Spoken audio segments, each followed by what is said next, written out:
Good morning. Welcome to another episode of Feed Me Friday. How's everybody doing? So I was talking last week about possibly starting a diabetic group on Facebook. I did end up doing it. So if you guys want to come and join, if you have diabetes, it's not just for someone who's got diabetes, because I don't have diabetes. It's for family and friends of diabetics also who are looking for help or recipes or information or things like that. So yeah, if you want to join us, the name of the group is called Conquering Diabetes, which I thought that's the goal, right? Conquer it, overcome it, etc., etc. So let's see. In other news, okay, some of you know my youngest daughter Faith has been sick for over a year now. Oh my goodness, the poor kid. We've been to lots of doctors. We've had lots of blood work done. We've had lots of imaging done, and they don't know what's wrong. Each time the imaging would come back, it's like, well, there's something a little bit off. It's like, okay, here's this thing, and we think it might be this. But then it's like, but her symptoms don't match, so therefore we don't know. So yeah, it was a frustrating year. Anyway, there's more to it. I can post a link to her video talking about it. And, but here's my whole point in this. She had wanted to see if going more carnivore would help her symptoms, because we know that there's inflammation going on, but we don't know what the cause is. So and sometimes when she eats, she'll feel like over full, even though she really didn't eat that much. So we're like, well, maybe if she eats foods that don't cause inflammation, and I suggested this to her a while ago that she could give it a try if she wants. I suggested lion, but I know she's not a fan of beef. Like, she likes it in only certain ways. And yeah, I'm like, okay, well, I said, you come up with your own version of it, because she loves chicken. So she said the other day that she was ready to give it a shot. She's like, I don't know, it might help, maybe nothing will come of it, but at least for 3 days, give it a try. And I mean, she's generally on a low carb diet. I'm not going to say keto or anything like that. It's low carb. So anyway, so she did,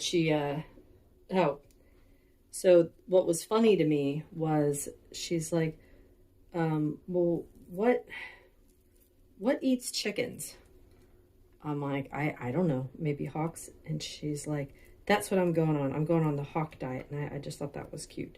So today will be day 3 of her eating pretty much just chicken. I mean, she did actually have, one thing that she does like is she likes egg yolks, but she only ever likes them runny. She does not like the whites. The texture of the whites like makes her gag.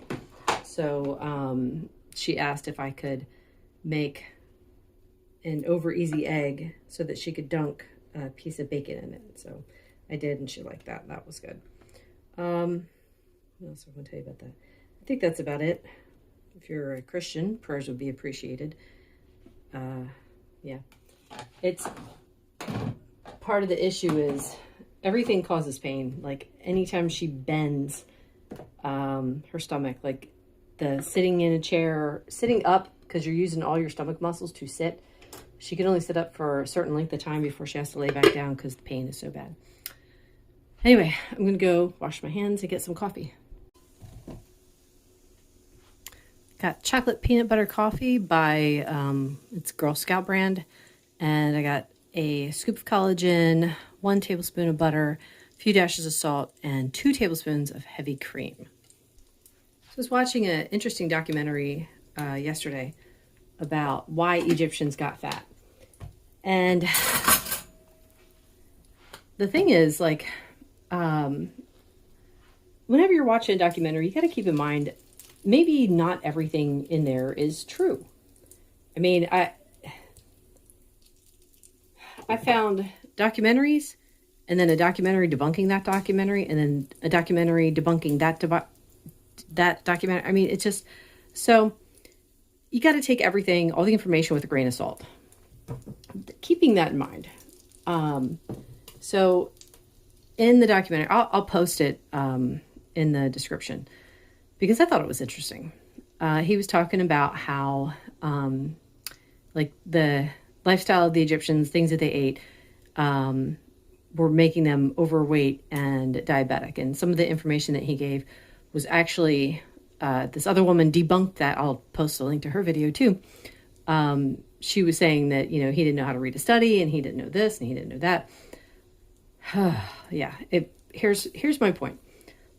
One of the stories that he told was about this man who had, I can't remember if it was colitis or IBS, but anyway, he was having problems with his bowels, and he went on a meat and dairy diet, and the symptoms reversed.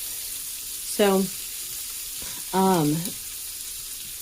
the thing is, the man went to his endocrinologist. I mean, not only that, but he had like type 2 diabetes. He went to his endocrinologist later, like after his symptoms are reversed and he's doing so much better. And she got mad at him. Well, not mad. She told him that he couldn't keep doing this diet and he needed to go back to the food pyramid, grains, fruits, vegetables, stuff like that. So the thing is, I don't know if he was ever going to do it, if he was ever willing to do it or not. You don't find out in the video. But the woman debunking the video was saying how the guy making the video just basically said that you can't trust doctors. All doctors are stupid. And, I'm like, well, hang on. That's not actually what he said. The man, he just presented the information without his opinion. Not only that, as he goes through the video, he doesn't ever say everyone needs to be on an all meat diet. He never says that.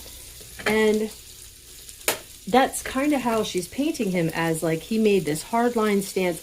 Because he says, that if you can tolerate them, there are some people out there who can't tolerate vegetables, and there's some people who can, and those who can eat the vegetables. So the debunking video was just terrible. Some of the points that she made, I would have looked into them, but then considering how she treated the rest of the information, I'm like, no, thank you. I don't like that kind of thing where it's like, can you just give the information without embellishing it? Just give me the facts and then let me make up my own mind. Anyway, that really bugged me. And then there was, what was the other thing? Here was the other point I wanted to make, is that, and I've seen this several times, people sit there and ask, like, well, why do you watch things by vegans? Well, they're like, oh, it just makes me so mad. It's like, well, yeah, sometimes some of the things that they say are frustrating, but I want to hear the other side, where are they at? What are they thinking? What's new with them? Things like that. And my brother's vegan, so I don't have, deep-seated anger against vegans or anything like that.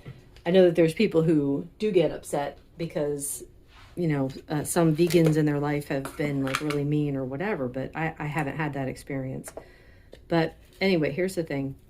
I was thinking it's awfully hard to dismiss the evidence for this diet when you've experienced it for yourself.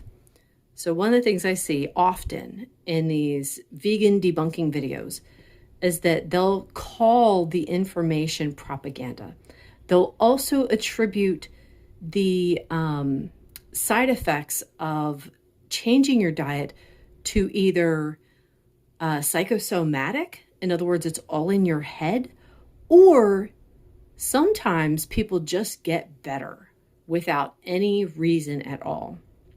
So that was what this woman she kind of pointed to. I'm not going to say she said that, because she didn't say, oh yeah, he just healed on his own. What she said was, sometimes it happens that a problem gets better on its own.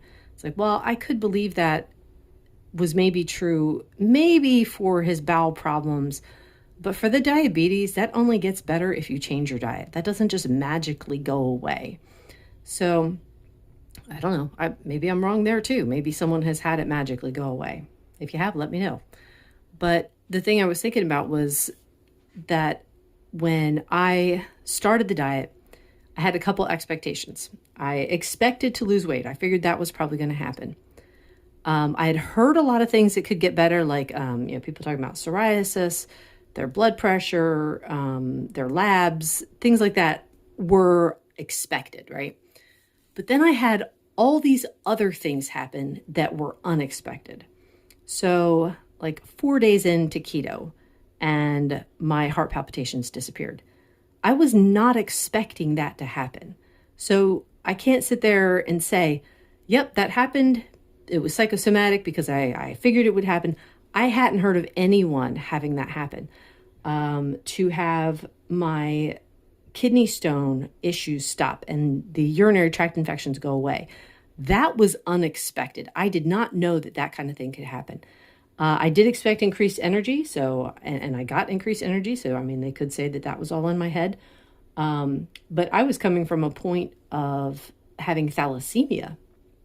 And thalassemia is like the number one complaint of thalassemia patients is massive fatigue. And I didn't expect the diet to actually do anything about that. I was hopeful for energy, but I didn't think I was going to get any, but I did. So anyway, there's my rant for today. Hopefully that'll be it for today. However, I do want to say this too, before I head off and get my breakfast. I kept thinking yesterday about having an attitude of gratitude, and I want to keep thinking of things to be thankful for. And one of the things that I'm thankful for every single day is the food that I get to eat. The food is so good. And in some of these ads where the comment section, I'm still going through the diabetes comment sections, where people, they have this idea that you can only eat like salads and things that don't taste very good in order to get your diabetes under control. And I want to tell them, no, you'd have this delicious bowl of butter, salt, eggs, and I mean cheesy eggs at that, and steak, and this will not raise your blood sugar. So it's like I really want to help people. I want to get the word out. It's like you can eat good food and get your blood sugar under control. Anyway, that's it for now. I'll see you guys at lunch. I'm showing you guys this because, let's say quality control, I had to take a few bites because I don't know if I've ever had skirt steak or chuck eye steak. Now, I've heard people say that chuck eye steak is the poor man's ribeye. I'm going to have to agree. It was very tender and it's delicious. So anyway, not exactly lunch. I'm sure I'll have like a full lunch later, maybe. But I mean, it's 10:42. Maybe I'll just have a couple more bites and, call it quits and then get myself a cup of coffee. It's about 2 o'clock. Not exactly lunch. I did have a couple more bites of the steak and then I was done. But now it's like, well, dinner's not ready yet. So it's going to hold me over until dinner. And I actually probably won't eat dinner until later. But anyway, this is rum sugar cookie coffee blended with butterscotch coffee. The rum sugar cookie is from Fire Department Coffee. Very good stuff. And this is bread cheese that I fried in some tallow and a little bit of tomato sauce. So I was going to have this for dinner. This is a beefy tomato soup. The recipe will drop next week, I think. But as I was making it, like right towards the end, you do the taste testing and stuff. I probably had like 4 bites. Yeah, I think about 4 bites. And that just that was like 2.5 hours ago, and I'm still not going to have any dinner. So I might have maybe 1 more bite, but for now, it's going to be a cup of decaf coffee. This is Caramel Pecan Brownie by Christopher Bean brand. I've got scoop of collagen, some salt, tablespoon of butter, and 2 tablespoons of heavy cream. Last item of the day, a chocolate caramel element with some cream. Here's the thing. This cracks me up. If I say something in one of my videos, I tend to have to retract it later. I mean, it's not an across-the-board thing, but I had to open my big mouth and say, oh, I don't use element because I don't really get leg cramps. And guess what I've been having pretty much every day for the last week and a half. Yeah. Okay. So Maybe what I'll say is that I've been getting the leg cramps, and let's see if that will reverse things. I'm not superstitious. I just think it's funny. Thank you so much for watching. This video has been brought to you by my faith in the Lord Jesus Christ, who has everything you need and nothing you don't. Bye-bye.